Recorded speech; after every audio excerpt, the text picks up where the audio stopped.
और ये पुरस्कार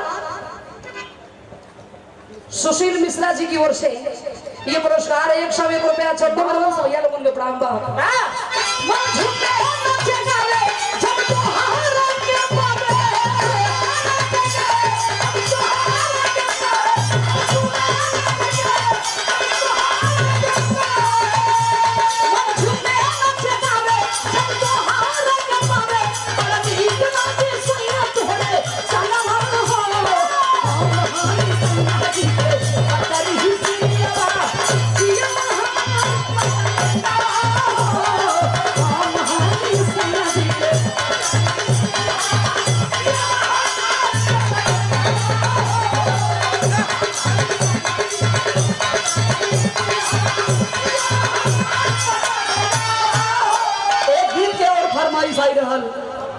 शाम से ही कलम लेकिन भैया के भई लाए गए नुगरे बदे जान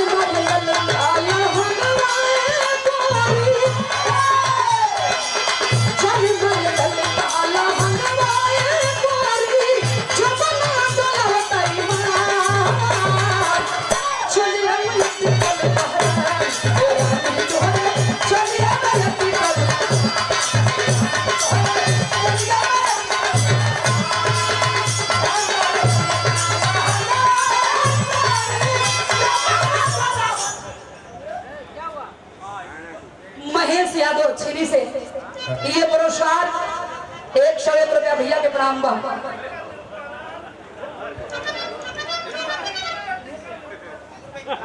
मंगरू यादव जी के खास मित्र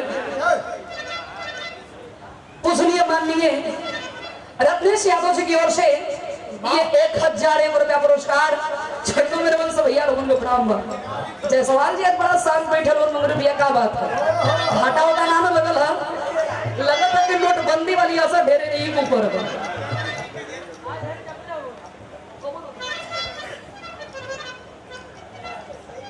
और ये मुन्ना यादव जी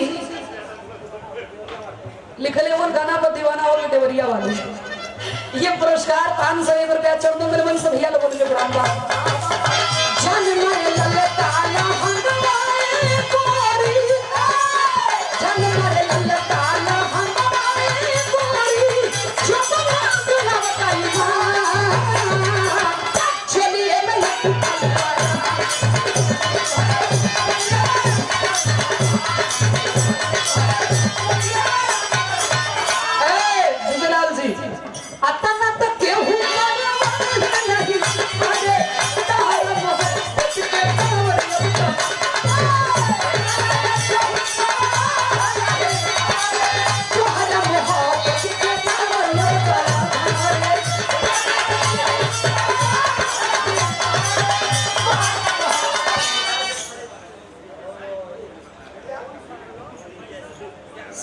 सिंह जी बिहार के धरती से ये पुरस्कार 101 रुपया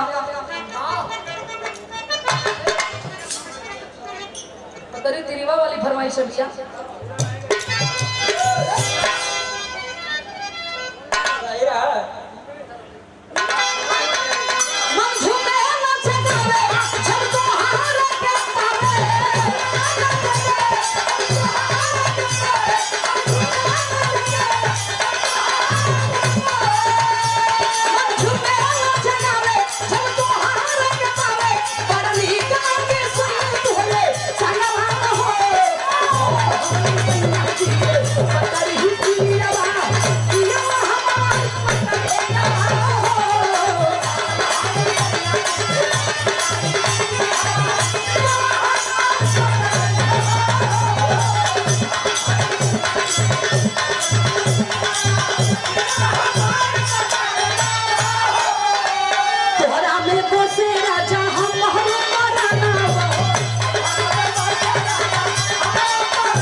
ऐतिहासिक धरती